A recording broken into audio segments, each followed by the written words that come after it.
네, 오늘 선교위원회 헌신 예배로 함께 예배를 드릴 수 있게 해주신 하나님께 영광과 감사를 드립니다. 오늘 말씀의 제목은 비전의 교회, 오늘 여기 이곳의 시리즈 네 번째 시간 예배로 나아갈 때라는 말씀의 제목으로 하나님의 말씀 전하도록 하겠습니다. 예배로 나아갈 때, 우리가 드리는 무수한 예배 홍수 속에서 여러분들은 예배를 무엇이라 느끼며 하나님의 존전으로 나오십니까? 예배는요, 믿음의 공동체들이 반드시 가져야 하는 책임이고 의무입니다. 하나님이 그들의 백성들을 자신을 예배케 하는 존재로 만들어 주셨고요.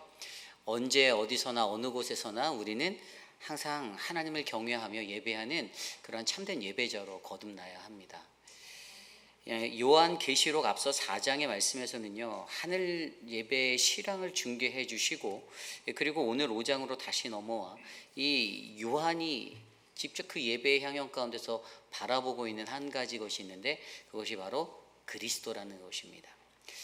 우리가 예배 드림의 목적은요, 예배를 통해 우리는 그리스도를 만나고 그리스도를 함께 경험하게 되는 은혜의 자리가 바로 예배의 자리가 되어야 합니다. 그래서 오늘 우리에게 주시는 이 말씀 속에서 우리는 예배로 나아갈 때 어떠한 마음으로 우리가 무엇을 바라볼 것인가, 또 우리가 어떤 것을 조명하고 집중하며 나아갈지에 대해서 한번 말씀 속에서 세 가지 정도로 함께 살펴보려 합니다. 오늘 첫 번째로 예배로 나아갈 때 오늘 가장 먼저 우리는 성령으로 예배 드려야 한다라는 것입니다. 성령으로 예배 드려야 한다. 오늘 말씀 1절부터 4절까지의 말씀인데요. 특별히 1절 말씀은 이렇게 시작합니다. 내가 봄에 보좌에 앉으신 이의 오른손에 두루마리가 있으니 안팎으로 썼고 7인으로 봉인하였더라. 가장 먼저 눈에 들어오는 것은요, 요한이 자신의 눈으로 그 예배 현장을 들여다보니 그 안에서 보좌에 앉으신 하나님이 보이고요, 그의 오른손, 여기서 말하는 오른손은요, 하나님의 권능과 권세를 나타내고 있는 강하신 그 힘의 상징을 나타내고 있는 그 오른손에 바로 두루마리가 들려져 있다라고 기록되어져 있습니다. 스크롤이라고 하는 두루마리일 수도 있고, 또 이것은 책이다라고 말하고 있는 그러한 것으로 볼 수도 있는데요. 헬라어 원어 성경을 보면 비블리온이라고 되어져 있어요. 결국에 이것은 하나님의 말씀입니다. 하나님의 말씀, 그의 말씀이 아주 안팎으로 빼곡하게 적혀져 있던 그 하나님의 말씀을 그의 권능의 손으로 들고 있는 그 하나님의 모습을 그가 바라보게 되었던 것입니다. 그런데 2절 말씀을 들여다보면 또 봄에 힘 있는 천사가 큰 음성으로 외치기를, 누가 그 두루마리를 펴서 그 인을 떼기에 합당하냐 하나라고 외치고 있죠. 갑자기 천사가 외치는 겁니다. 굉장히 힘있어 보이는, 매우 목청도 당연히 커 보이는 그러한 천사의 소리는요, 큰 목소리를 높여 도대체 누가 그 두루마리를 펴서, 그 하나님의 말씀을 펴서 그 인을 떼서 뗄 수 있겠느냐라고 외치는 거예요. 여기서 중요한 것은 합당하냐라고 외치는 단어인데요, 이 합당하다라는 단어도 헬라어 악시오스라는 단어로요, 이것은 어떤 능력이나 권리가 아니라 선함과 의로움으로 채워져 있는 그것에 대한 적합성을 나타내는 단어입니다. 결국에 뭐냐면 하나님의 말씀, 그의 오른손에 들려져 있던 그 강하고 권능 있는 권세의 말씀을 아무나 다 쉽게 바르게 이해하고 해석하고 그것들을 받아들이기가 어려운데, 그것들을 온전하게 떼서, 그 인을 떼서 그것을 두루마리를 펴서 할 수 있는 그 누군가가, 그 합당한 자가 바로 선하고 의로움으로 가득한 누군가가 있다라는 것에 대해서 설명하고 있습니다. 그런데 여기서 우리가 좀 더 조심스럽게 주목해 보아야 할 것은 3절에 이렇게 나오잖아요. 하늘 위에나 땅 위에나 땅 아래에 능히 그 두루마리를 펴거나 보거나 할 자가 없더라. 이게 굉장히 중요한 거예요. 이것은 무슨 얘기냐면 저와 여러분, 우리들 피조물, 인간, 우리들은 할 수 없다라는 것입니다. 나의 생각과 나의 지식과 나의 견문으로 하나님의 말씀을 바르게 펴고 그리고 그 말씀을 여는 것이 불가능하다라는 것이에요. 이 봉인된 말씀을, 그 비밀스러운 말씀, 하나님의 권능스럽고 비밀스러운 말씀이 있는데 그 말씀을 빼곡히 기록되어진 그 은혜의 말씀을 우리가 쉽게 그 비밀을 인을 떼고선 열어보기가 어렵다라는 것입니다. 그러면서 그것에 대해서 한 가지 더 보여준 것이 4절입니다. 그 두루마리를 펴거나 보거나 하기에 합당한 자가 보이지 아니하기로 내가 크게 울었더니. 아멘. 저는 이 대목이 굉장히 중요하다고 봅니다. 여러분, 하나님 말씀 앞에 선 사람은 어떠한 자가 되어야 하겠습니까? 하나님 말씀 앞에 선 우리들, 예배하는 우리들은요, 내가 그 말씀을 갖지 못하는 것에 슬픔으로 간절함이 채워져 있는 사람이어야 합니다. 내가 저 말씀, 하나님의 그 선명하고 은혜로운 말씀을 내가 바르게 이해하지 못하는 나의 아둔함과 나의 어리석음과 나의 지혜 없음을 한탄해야 하는 그 마음, 슬픔의 마음이 하나님의 말씀을 청종하는 믿음의 백성들, 예배자들에게 필요하다라는 것을 오늘 말씀은 이야기해 주고 있어요. 하나님의 말씀이 너무나도 쉬운 것 같죠. 그냥 글자, 내가 다 아는 문자적인 것, 글자적인 것, 또 주석도 좀 찾아보고 연구하고 들여다보면 좀 내가 이해할 수 있는 것, 좀 안 되면 신학교회라도 진학을 해서 공부를 하면 좀 내가 그것들을 더 깊이 있게 알 거라고 생각하지만, 사실 목회자가 된 지금의 제 자리에 제 삶 속에서도 늘 하나님의 말씀은 어려운 겁니다. 오늘 아침에도 김준영 목사님이 이제 얘기하는데 저한테 이런 말을 했어요. 목사님, 계시록이 너무 어렵습니다. 수요 예배 설교 준비하셨어요? 말씀 본문이 너무 어려워요 라고 얘기하더라고요.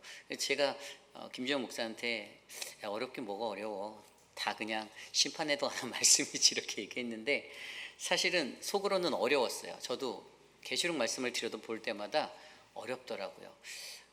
과연 이 말씀이 가지고 있는 진정한 의미가 무엇인지, 하나님이 영적으로 이것을 통해 내게 말씀하시고자 하는 것이 무엇인지가 찾아내는 것이 너무나도 어렵더라고요.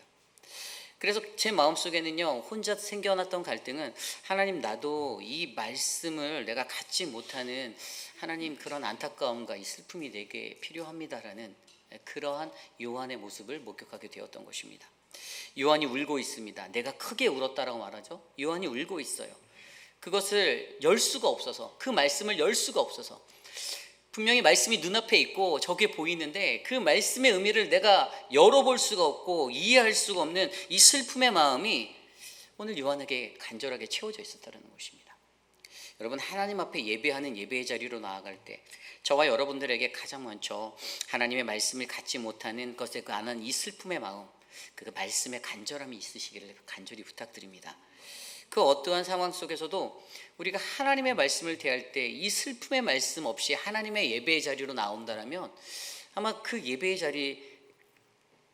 자리는 그저 그냥 마당만 밟고 지나가는 형식적인 예배가 될 것입니다.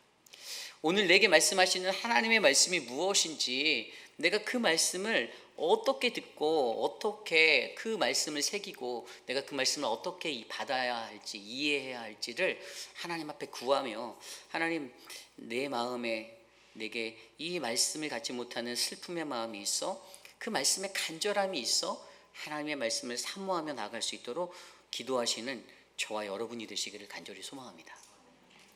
그렇다면 오늘 이 말씀 속에서 두 번째로 우리가 생각해 보아야 할 것은요, 예배로 나아갈 때 두 번째 말씀은요, 우리는 예배 안에서 예수 그리스도를 만나야 한다는 것입니다. 예수 그리스도를 만나야 한다.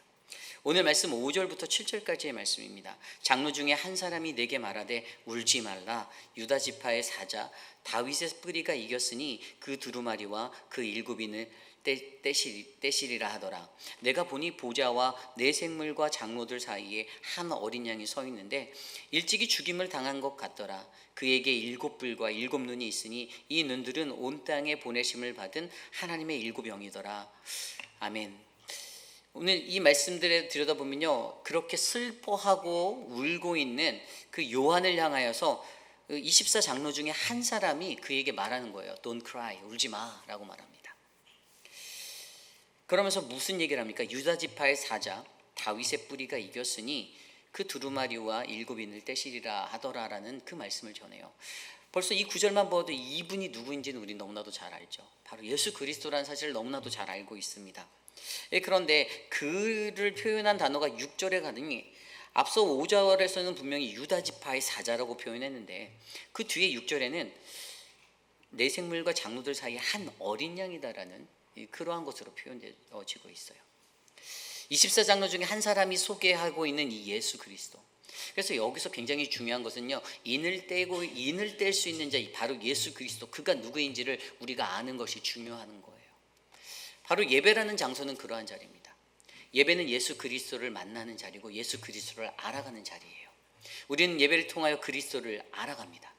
여러분, 그리스도가 어떠한 사람입니까? 오늘 말씀에서는 두 가지로 표현했어요. 사자와 어린 양. 여러분, 그리스도가 갖고 있는 그리스도, 지저스 크라이스트, 그리스도의 파라독스를 아십니까? 이 파라독스라는 단어는 역설이라는 의미예요. 근데 오늘 사자와 어린 양이 바로 그 파라독스입니다. 사자와 같은 왕의 위엄과 메시아로서의 권능과 최고의 통치 권력을 갖고 있는 왕으로서의 메시아. 그러나 반대의 모습은 어떤 파라독스가 있습니까? 그는 어린 양이에요. 고난받은 이의 모습, 피를 흘리신 그러한 모습의 어린 양. 그래서 우리는 이 예수 그리스도의 파라독스를 이해하면 어린 양 안에서 거할 때, 우리는 그 어린 양 안에 있을 때 이 왕 대신 메시아, 진정한 왕 대신 사자여 예수 그리스도, 그리스도를 발견할 수 있다라는 영적인 이해를 가질 수가 있는 것입니다. 여러분, 그리스도라는 이분을요, 우리는 우리의 삶 가운데서 만나고 예배를 통해 만나고자 하는 그 믿음의 모습으로 예배 드리셔야만 합니다. 오늘 이곳에 온 것은요, 사람을 만나러 온 것이 아니죠. 어떤 분이 그러한 말을 했습니다. 예배 시간에 이제 저희가 예배 전후로 좀 조용하게 해달라는 그런 부탁을 드렸잖아요. 근데 어떤 분이 저에게 와서 이런 얘기를 하시는 거예요. 상담을 하시면서, 아니, 일주일 만에 오랜만에 사람들도 봐고 너무 반가운데 그거를 막으면 말이 안 되지 않냐. 그래도 교회 왔는데, 제가 뭐라고 말씀드렸냐면, 교회에 오시는 목적이 무엇입니까? 라고 여쭤봤어요. 도대체 교회 오는 목적이 사람을 만나기 위한 것? 그것을 무시하는 것이 아닙니다. 그것도 맞아요. 사람들 만나야죠. 근데 그것보다 더 중요한 건 우리는 이곳에 그리스도, 하나님을 만나러 왔습니다. 그게 본질이에요. 당회에서 결정해서 예배 10분 전에 예배를 경건한 마음으로 준비하십시오라고 부탁드리는 것은요, 그 하나님을 위한 경건으로 향하는 우리들의 마음을 바르게 놓기 위해서입니다. 다른 목적이 아니에요. 여러분들께 그 10분의 시간, 15분의 시간을 뺏어서 여러분들의 옆 사람과 인사하는 것들을 방해하려고 하는 것이 아니에요. 그분이 하셨던 말씀이, 하이라고 인사만 하면 어떡하니, 하이라고 하면 뭐 또 이런저런 얘기가 나누게 되고, 또 그리고 들어오는 사람들을 어떻게 무시하고 인사하지 않냐라고 저에게 말씀하시더라고요. 그들을 무시하고 그들과 인사하는 것들에 대해 반응하지 말라는 것이 아닙니다. 그러나 여러분, 그들이 저 문으로 들어오면서 인사하고 막 서로 아는 척을 할 때, 그들이 가까이 올 때 여러분들이 잠잠하게 눈을 감고 하나님을 묵상하며 예배를 준비하는 마음으로 계시잖아요. 그럼 그분들이 와서 여러분들을 건들 수가 없습니다. 예배에 관한 초점과 핵심, 본질이 무엇인지를 우리가 기억해야 한다는 거예요. 오늘 우리가 이곳에서 예배하는 이유는 무엇입니까? 그것은 바로 그리스도를 만나기 위해서입니다. 계시록 23장 13절 뒤에 가면 그리스도를 스스로 뭐라고 얘기하면, 나는 알파와 오메가, 처음과 마지막이다라고 얘기합니다. 그리스도가 우리의 모든 것이에요. 그분이 알파고 그분이 오메가세요. 그분이 시작이고 그분이 마침입니다. 그분이 우리의 모든 것, everything 되신다라는 거예요. 그런데 많은 사람들은 그분이면 족하다라는 그 하나님이 주시는 그 마음보다 오늘 내게 필요한 사람들, 나와 함께하는 사람들, 나와 함께 대화하고 나의 마음을 알아주고 내 것들을 받아줄 수 있는 그 사람들, 그것들에 더 시선을 두고 살아간다는 것입니다. 교회에 와서 예배 시간에 예배 드리는 것에 십자가 너머에 계신 하나님이 보여야 하고, 그리스도가, 저기에 매달려 돌아가신 그리스도가 보여야 하는데 사람들이, 친구들이 보이는 거예요. 여러분, 우리는요, 오늘 말씀 속에서 전해주는 것처럼 반드시 예배를 통해서 예배로 나아갈 때 예수 그리스도를 만날 수 있는 그러한 아름다운 인생들이 되시기를 소망합니다. 예배를 드리고 저 문 밖을 나가서도 우리들 안에 남는 것은 오직 예수 그리스도, 오늘 내가 주님을 이곳에서 만났다라는 그 믿음의 고백이 예배로 나아가는 저와 여러분, 우리들 안에 가득 채워지기를 간절히 소망합니다. 오늘 마지막으로 세 번째, 예배로 나아갈 때, 오늘 우리에게 주시는 마지막 세 번째, 예배로 나아갈 때 세 번째 모습은요, 기도와 새 노래를 사모함으로 나아가라는 것입니다. 기도와 새 노래를 사모함으로 나아가라. 오늘 말씀들을 들여다보면요, 8절 말씀에 이렇게 나와 있습니다. 그 두루마리를 취하심에 네 생물과 24장로들이 그 어린 양 앞에 엎드려 각각 검은고와 향이 가득한 금대접을 가져갔으니 이 향은 성도들의 기도들이라. 아멘.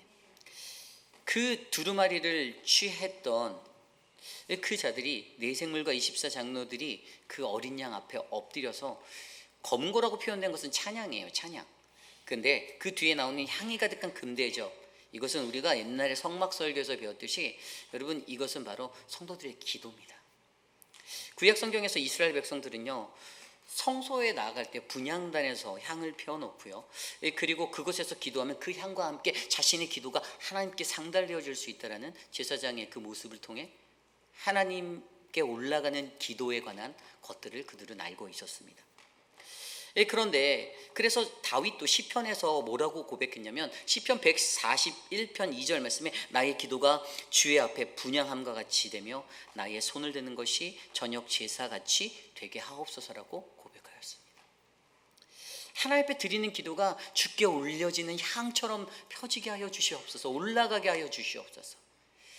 그리고 그 성막 안을 가득 채웠던 그 향의 그 모든 것들, 기도의 향연, 제사장이 그 안에 들어가서 그렇게 주님 앞에 속죄하며 제사 드릴 때, 분향하며 제사할 때 성도들이 그냥 있지 않았더라고요. 그 죄를 위탁해서 대속의 것들을 위탁했던 그 성도들은 성막 밖에서 그 제사장을 위해서 기도했습니다.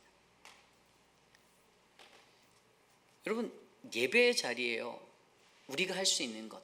물론 구약시대 때는 대제사장을 통해서 하나님 앞에 예배드리고 나아갔지만, 오늘 이 시간 우리가 이곳에서 예배할 때에도요, 목회자라는 저라는 한 사람만 은혜 받고 한 사람만 예배하는 것이 아니라 이곳에 앉아 계신 모든 회중들이 각자의 자리에서 하나님께 기도를 올려드리는 그 예배가 채워져야 한다는 것입니다. 기도가 필요한 거예요. 오늘 대표 기도를 하셨던 남해란 집사님, 기도문을 준비해 오셔서 너무나도 기도문을 정말 가슴에 닿을 정도로 이렇게 간절한 기도로 이렇게 준비해 오셨잖아요. 그리고 그 기도가 드려질 때 여러분들은 그냥 앉아서 귀를 열고 그냥 기도를 들으셨나요? 저는 저곳에 앉아서 이곳에서 기도하고 있는 남해란 집사님을 위해서 기도했어요. 남해란 집사님의 입술과 그 마음에, 온 마음에서 흘러나오는 기도가 우리의 마음에 전달되게 하시고 하늘에 상달되게 해달라고 저도 저곳에 앉아서 같이 기도했습니다. 그런 겁니다. 예배 자리에서 기도하는 대표자를 위해서 기도하고, 앞에서 찬양하는 찬양팀을 위해 기도하고, 말씀을 전하는 말씀의 프리처를 위해서 기도하고, 중보자를 위해서 기도하고. 여러분, 예배라는 것은요, 절대로 이 기도 없이는 완성되어질 수 없는 자리입니다. 저는요, 우리 교회에 이러한 기도의 향연이 널리 가득 채워지기를 소망합니다. 기도가 충만한 교회, 그리고 그 기도의 충만함으로 거기에서 그것이 멈춰지지 않아요. 9절 말씀에 보면 그들이 새 노래를 불러 이르되 두루마리를 가지시고 그 인봉을 떼기에 합당하시도다. 일찍이 죽임을 당하사 각 족속과 방언과 백성과 나라 가운데에서 사람들을 피로 사서 하나님께 드리시고, 10절입니다. 그들로 우리 하나님 앞에서 나라와 제사장들을 삼으셨으니 그들이 땅에서 왕노릇 하리로다 하더라. 아멘. 새 노래를 부른다고 했어요. 그들이 새 노래를 부릅니다. 근데 여러분, 새 노래가 무엇입니까? 여기에서 새 것이다라고 말하는 헬라어 카이넨이란 단어는요, 이게 질적인 면에서의 어떤 새로운 변화예요. 질적으로 변한 거예요. 양적으로 변한 게 아니에요. 정말 새 노래가 가득한, 여러분 뉴송 처치라고 들어보셨죠?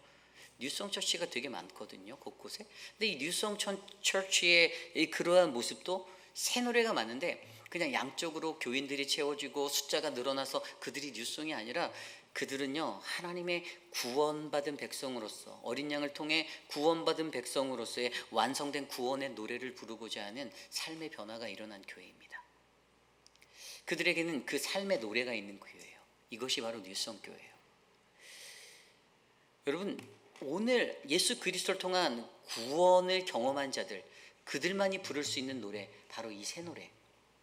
여러분, 성도들에게는요, 앞선 그러한 기도의 향연과 이 새 노래를 사모하는 이 모습이 예배 중에 우리에게 필요하다는 것들을 우리에게 말해주고 있습니다. 여러분들이 예배를 드리면서 하나님 앞에 이 새 노래를 드릴 수 있는 믿음의 백성들이 되시길 원합니다. 새 노래를 드려야 됩니다. 변화되어야 합니다. 바뀌어야 되어야 합니다. 불편할 수 있어요. 바르게 예배가 세워져 갈 때 그 거룩하고 아름다운 예배를 세우기 위해서 그동안 우리들에게 습관에 되어져 있었던 삶의 모습들을 끊어내어야 하기에 힘들 수도 있습니다. 아니 내가 40년 50년을 그렇게 살았는데, 앞서서 저에게 오늘 글을 찾아서 그 상담을 하신 그분이 저한테 뭐라고 하셨는지 아나요? 제가 이렇게 어떤 잔소리를 이렇게 모임에서 했는데 여태까지 있었던 목사님들 중에서는 그런 사람이 없었던, 다 잘 넘어갔다. 왜 너만 유별나네 하라고 저한테. 예? 여러분, 그게 유별난 게 아니고요, 하나님의 본질적인 예배자의 모습은 그렇게 살아가야 되는 건데 우리가 그러한 삶을 살아내지 못했던 겁니다. 하나님께 나아가는 예배자로서 바르게 그렇게 드려진 모습으로 예배드리고 변화된 삶으로 살아가고자 해야 되는데, 거룩을 위한 예배를 위해서 무언가를 권면하고 할 때 그것들이 유별나고 독특한 현상으로 느껴진다는 것 자체가 너무나도 안타까운 예배자의 현실이에요. 그러면 여러분, 저와 여러분들 안에 바로 기도와 새 노래를 사모하는 마음으로 우리의 삶의 본질이 변해 하나님을 바라보고 하나님께 나아가는 그러한 은혜가 넘쳐나기를 소망합니다. 그렇게 이 세 가지의 모습들을 통해서 성령으로 예배드리는 것, 그리고 예수를 만나는 것, 그리고 기도와 새 노래로 사모하며 나아가는 이 모습을 통해서 11절 이후에 천사들이 찬양하는 진정한 아름다운 예배, 바로 쉽게 말하면 여기에 보면요, 이 천사들이 찬양하는 이 천천만만의 천사들의 찬양이 있잖아요. 굉장히 많은 숫자의 사람들이, 그 천사들이 14절에 11절에 보면요, 그 11절 12절에는요 이 천천만만의 찬양대가, 한번 상상해 보십시오. 11절 12절이에요. 내가 또 보고 들음에 보좌와 생물들과 장로들을 둘러선 많은 천사의 음성이 있으니 그 수가 만만이요 천천이라. 천천만만의 숫자. 큰 음성으로 이르되 죽임당하신 어린 양은 능력과 부와 지혜와 힘과 존귀와 영광과 찬송을 받으시기에 합당하도다 하더라. 아멘. 이 새 노래를 부르는 이 사람들의 광경, 이게 무엇입니까? 바로 하나님의 그 구원하심, 바로 예수 그리스도를 인정하는 자들만이 그 구원을 경험한 새 노래를 부를 수 있는 자들의 음성, 이 천천만만의 찬양이, 저는 오늘 우리가 선 바로 이곳에, 비전의 교회, 오늘 여기 이곳에 우리 회의빌 한인 장로교회 울려 퍼지는 찬양이 되기를 소망합니다. 우리의 힘으로 할 수 없어요. 예배로 나아갈 때 내가 어떻게 그 비밀스러운 그 말씀을 내가 이해할까? 우리는 할 수 없습니다라고 고백하지만, 그런데 분명히 예수님은 우리에게 말씀해 주셨잖아요. 어떻게요? 성령으로. 그리스도를 만나기 위해서, 그리스도를 추구하는, 그리스도를 바라보는 자들에게 내가 떠난 후에 보혜사 성령을 너희에게 주겠다라고 말씀하셔서, 여러분 요한복음 14장에 뭐라고 말씀했냐면 그 25절 26절 말씀에 보면은 보혜사, 내 이름으로 보내신 성령, 그가 너희에게 모든 것을 가르치시고 내가 너희에게 말한 모든 것을 생각나게 하리라. 아멘. 우리가 매번 듣는 그 하나님의 말씀들인데 그냥 듣고 사라지고 그러한 삶이었는데, 예수님의 제자들이 수도 없이 그것 따라다니며 수많은 메시지를 들었음에도 불구하고 들을 때는 고개를 끄덕거리고 아멘 아멘 하는데, 그런데 그들이 잊어버리니까, 하나님의 그 뜻을 제대로 알지 못하고 마음속에 담아두지 못하니까, 그래서 뭐라고 말하세요? 바로 성령을 통해서 그 성령의 역사가 너희 안에 일어나서 그 말씀을 기억나게 해주실 거다라고 말씀해 주는 거예요.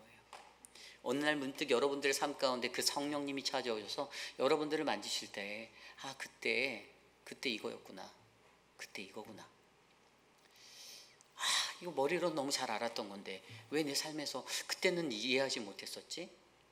여러분, 그 성령님이 우리와 함께 계심을 믿으시기 바랍니다. 그러므로 우리의 예배는요, 요한복음 4장 24절 말씀처럼 하나님은 영이시니 예배하는 자가 영과 진리로 예배할지어다. 아멘. 형식을 넘어서 하나님의 성령과 감동으로, 그리고 진실한 마음으로 하나님 앞에 예배하시는 우리 모두가 되시기를 소망합니다. 성령의 인도하심에 따라 진실한 마음으로 하나님 앞에 나갈 수 있는 그 믿음의 예배자들이 저는 바로 오늘 여기에 계신 저와 여러분 우리 모두가 되시기를 간절히 축복합니다. 주신 말씀을 놓고 함께 기도하겠습니다. 하나님 감사합니다.